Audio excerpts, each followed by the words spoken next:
Hey, you guys, what's up? It's me, it's your boy, Ken again. Um, this is another video. I'm going to talk about specifically AEW. Um, some things I think AEW needs to work on, but most notably, this is going to be a video talking about talent I think AEW needs to cut and talent that I think they should pick up at some point soon. So I'm just going to get this right out of the way in terms of my critiques of AEW. One of the things that was really intriguing about AEW and that I really liked, as AEW was becoming a thing, was that the emphasis on sports. That AEW is going to be more sports, authentic and sports based compared to WWE. And even though, yes, I will say in watching AEW, AEW has their skits and their comedic moments, and I think some of them land. Some of the jokes and the comedic things that they do land, and I don't feel like AEW insults, one's wrestling fans' intelligence compared to, say, WWE when they do their skits and stuff. And to me, I do find AEW, what they find to be entertaining in terms of like comedy skits or whatever, to be more humorous than what WWE does, which just tends to be kind of just like mindless 5-year-old kind of like potty humor, not potty humor, but like kindergarten humor, I would say. But despite that, it's been almost about what 2 years now, maybe since AEW's been a thing, or a year and some change. Um, and honestly, there's really nothing sports centric about AEW, which to me is kind of a little bit of a disappointment. I know they say we're gonna have the ranking systems, and rankings are gonna mean something, and blah blah blah. They barely ever mention the ranking system, like at all. There was a time like within that first year they give like the weekly like top five rankings they mention, at least online, I think. Um, and I don't even know if they even barely even mention it on TV. And like when the wrestlers come out, they'll show the little record, win, loss, draw record on the board, but they really don't put a lot of heavy emphasis on that. I just feel like the win loss record thing is just kind of like a placeholder. It's just something to put there, but I don't think they really implement it really well, because there'll be like a top five for the TNT or World Heavyweight Championship, and then out of nowhere they'll just be like, "Oh, Sonny Kiss is going to be competing for the AEW TNT title, or the AEW World title," and it's like, wait, Sonny Kiss hasn't even been ranked anywhere in the top five, and last time Sonny Kiss wrestled was on Dark, which those victories carry over into Dynamite, but Sonny Kiss hasn't wrestled in Dark or Dynamite for like 2 weeks. So how does Sonny Kiss? It's like they just kind of grasp for straws. Um, that's one of the things I feel kind of, I'm not, a critique, probably one of the heaviest critiques I have of AEW, is that them saying that they were going to be sports centric when they really haven't been living up to that promise. Which to me I think was disappointing, because I've always said when AEW was first, in the conception phase, at least, that if we had a wrestling company to, bring that sports centric vibe, like an ROH, or take some snippets, some things from like UFC, and present it as like an authentic sport, or New Japan, but put it in America, but have that high end budget. I'm like, man, that'd be different from WWE. The budget is there, visually, production wise, it's there, but in terms of like the presentation and how it's presented, it's not presented as such. Definitely, AEW is more wrestling centric compared to WWE, but that's just the one thing that kind of disappoints me with AEW. Whereas I look at Ring of Honor, since they've rebranded. I even look at MLW, Major League Wrestling, since they've come back from the pandemic and rebranded. The way they present their product, and they're on a much smaller scale, but the way that they present their ranking systems, and how it's feels sports. Watch MLW. Watch MLW on YouTube, and watch how they present their tail of the tapes, or keep track of their top five. They do it weekly. They will do like it just take they take like 10 seconds. I'm sorry, not even 10 seconds. Like 90 seconds, and they'll go around like the top 10 contenders for like the titles of the heavyweight title. Why doesn't AEW do that? Just kind of remind people. Just take 90 seconds out of airtime and do a top five rankings for the TNT title, the tag team titles, the world titles, instead of the commentators just saying it. Just mentioning, oh well, so and so's top three ranking, and instead of having people expecting people to at least to go online and look at the stats or whatever, put it on TV, present it on TV. MLW's been doing it, and I know Kurt Bauer is smart because when MLW had been on hiatus due to the whole pandemic, I know Kurt Bauer hasn't been watching AEW and been looking like me and how I'm criticizing AEW on this point and saying, hey, they're really not presenting this as being sports centric. Let me take this and let me what AEW said what they would do in presenting in their wrestling company. Let me take it and do it for mine.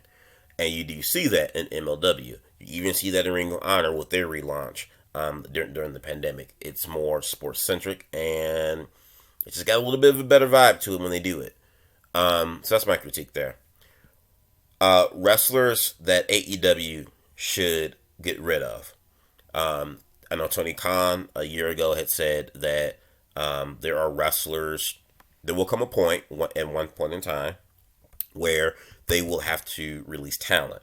Obviously, releasing wrestlers during the middle of a pandemic was something that he was not, fond of doing, or didn't even want to do, I should say, rather, because, he was understanding, and thankfully, he has not released anybody, during the pandemic. But the time will come, as Tony Khan has said a year ago, where they will have to cut talent, unfortunately.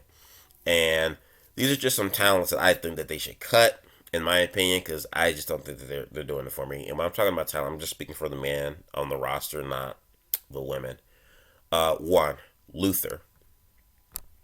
I know Luther is there because of he's best friends with Chris Jericho, and that's the only reason why he's got a job, which is kind of one of the reasons. One of the things I'm not too fond of AEW is like, hey, if you're a buddy with one of them, or a friend of my friend, you get a job too, and it's like that's okay, but you can't have all your friends, at the table, with you, in terms of, you can help them out, but they all, you know what I mean. Luther is one I think they should cut. Joey Janela, I think is another guy that they should cut.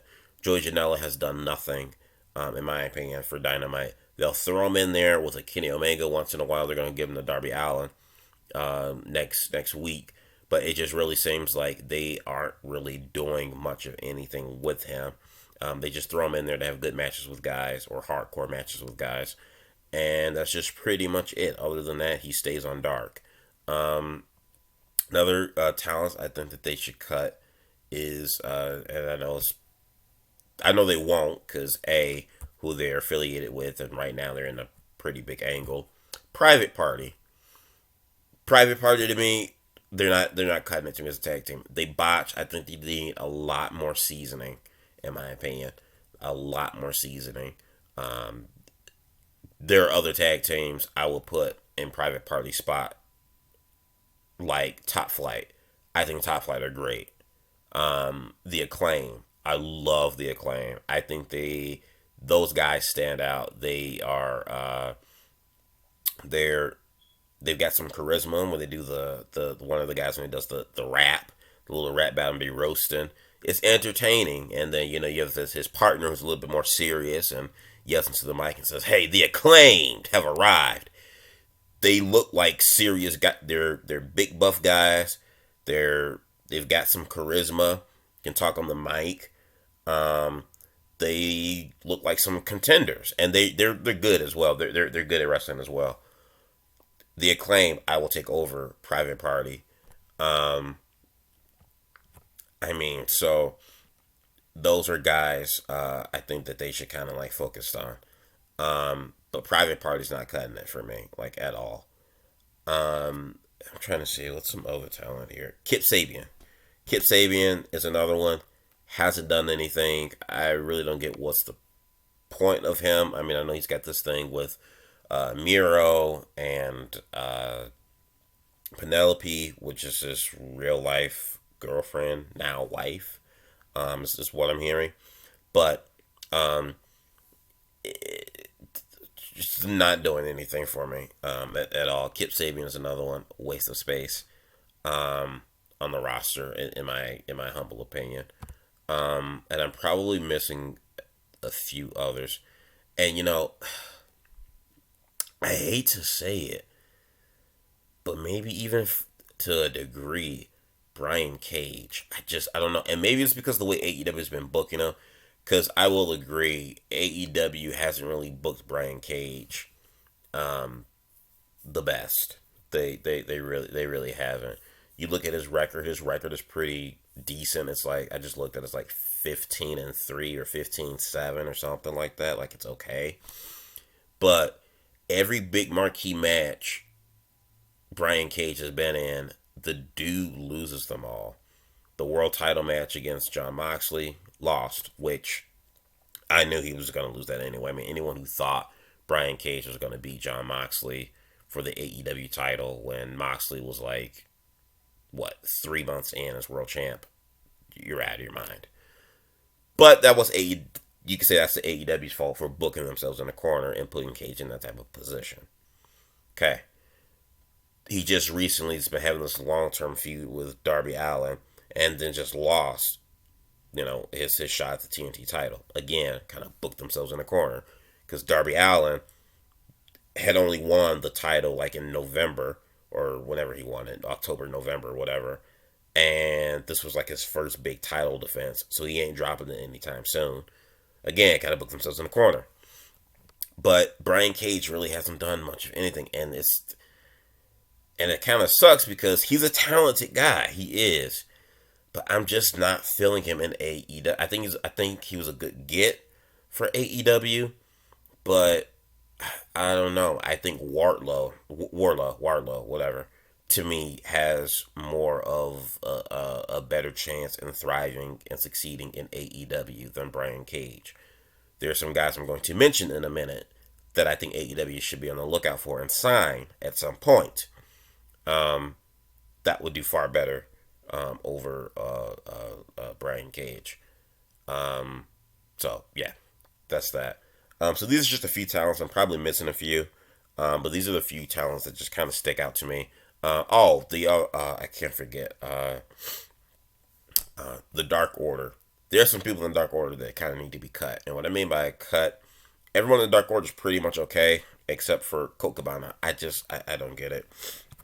I know he's from a city here, Chicago, former Shy Boy, but Colt Cabana to me does nothing. Maybe he is more.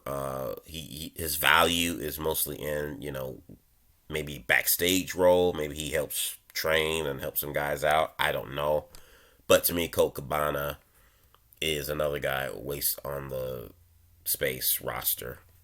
To me, so he's another guy I think they should probably cut, but they probably won't because he's close friends with the Young Bucks and Tony Khan likes him, and I'm pretty sure he might have a backstage role in like being and offering some sort of mentorship to the younger talent or something. So there's that. As for talent that I think AEW should sign, I just made a short list here. It's going to be 4 talents. 3 of them are from the same company. Let me bring it up here really quick. Should have brought this up. But these are talents that I think AEW really should look at some point because I think these guys are major players in their respective companies that they're in right now. So first up is going to be Jonathan Gresham. He is the current Ring of Honor Pure Champion. This guy is exciting to watch. He is. He's a little bit on the short side. I think he's like 5'8", maybe 5'9", but the dude is buff and muscular for his size, and the dude can go. Like, he is like a pure. He is living up to that championship in Ring of Honor. He is just a pure wrestler. The guy can go. I mean, he is really, really good.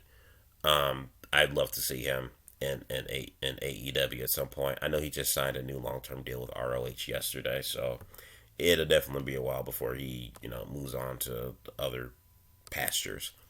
So that's one. The other three, Leo Rush. Leo Rush, who is the current middleweight, just recently, 2 weeks ago, middleweight champion in MLW. I think Leo Rush is a get. I think he is a talented guy, inside and outside the ring. He's got the personality. He's got the mic skills. He is, and even though he's a little bit on the short side, and a lot of people claim that AEW's roster is kind of everyone looks like boys and not men, which I could kind of agree to a certain extent, because I just watched Ring of Honor's most recent episode recently, and it was a 6-man tag main event with Jay Lethal and his faction that he's in, the Foundation, I believe, with Shane Taylor, I think it is, Shane Taylor and his faction. And I was like, these 6 dudes in these rings right now are like more beefier and buffer and look tougher than half of AEW's roster. So I can definitely agree with the criticisms there with AEW in that regard, that half the roster is kind of, majority of the roster is a little bit on the thin side. But, they put on a good show nonetheless. But I think Leo Rush should be an excellent get for AEW. Definitely, for sure. I could see him mixing it up with, Pac, or Darby Allin, all those kind of guys. Another get, I think, is Alexander Hammerstone, who is the current open weight champion in MLW. Alexander Hammerstone is a legit guy. He's kind of new. He's still kind of making his way. I think 2019 was kind of like his breakout year for MLW, and then obviously the pandemic had happened last year, and he's still the open weight champion. But he's a guy that's got a lot of potential. He's got a good look. He's a good wrestler. He's really hard hitting, and he's believable. He reminds me a lot of like Shane Douglas. He kind of looks like him too a little bit. He looks a little bit like a Shane Douglas. Kind of big and buff and stiff like a Shane Douglas. And he's got a good size. Good size. He looks legit. He looks tough. And he carries himself on the mic too, I feel. So Alexander Hammerstone is another guy I think AEW should definitely look forward to in the future. And then the number one guy that I've been saying that AEW should have gotten since like a year ago. Well, not even a year ago. Since AEW, I think, was like signing talent, but I was definitely even more up for it last year. Jacob Fatu, who is the current MLW World Heavyweight Champion. You just notice the last 3 dudes I just named are from MLW. As MLW has got some good talents where MJF came from, but Jacob Fatu is a legit guy. He's got a good size. He's got a hell of a mean grit mug to him. I love Jacob Fatu.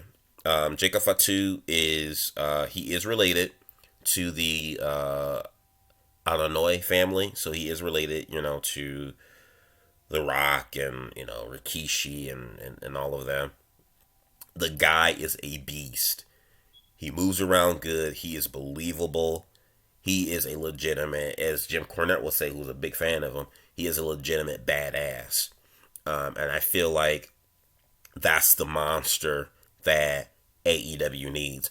AEW has a couple of big guys, your Brian Cages, your Powerhouse Hobbs, your Lance Archer. And Lance Archer comes across as a tough guy.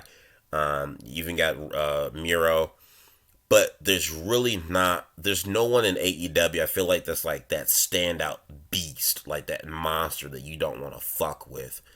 And Jacob Fatu, to me, seeing him in MLW comes across as that beast, as that guy you don't want to fuck with. He's like a street nigga, like a nigga you don't want to cross in the street. He comes across like that. And Tommy Tonga from the Bullet Club in New Japan has that same kind of like that thug, that street, like, hard hitting vibe. Jacob Fatu has that exact same type of persona, and it's real and it's believable. I don't know if Jacob Fatu, having him, if he was coming in MLW, you would kind of say it would kind of be pointless because you have Miro, and Miro kind of comes across as a legitimate bad dude. But I don't know. I know Miro is only, he signed a 1 year contract with AEW. So I don't know what they plan on doing with Miro. I mean, we're already here in February. Miro came in like what, August, September of last year. So, and I know Tony Khan had said in a conference call or whatever, I remember somewhere late last year, he said that 2021 is going to be the year for Miro. Hopefully, because I don't think him sticking with Kip Sabian is going to do much of anything for Miro. So hopefully Miro can be that beast, because Miro can be that guy.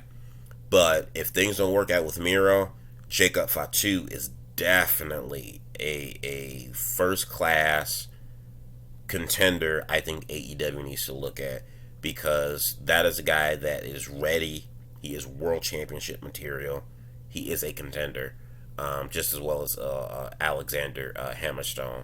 Those guys are gets for AEW, I feel, in my opinion, and the guys that I think that they should really look forward to signing in the near future. Probably won't happen for a while, just for the simple fact, and Kurt Bauer knows this too, because he's a smart guy, owner of MLW. He locked them down both. He locked both down, Alex Hammerstone and Jacob Fatu, to contracts, long-term deals. Jacob Fatu, I believe, resigned to MLW. I think he's got like a 3 or 5 year contract deal, something like that.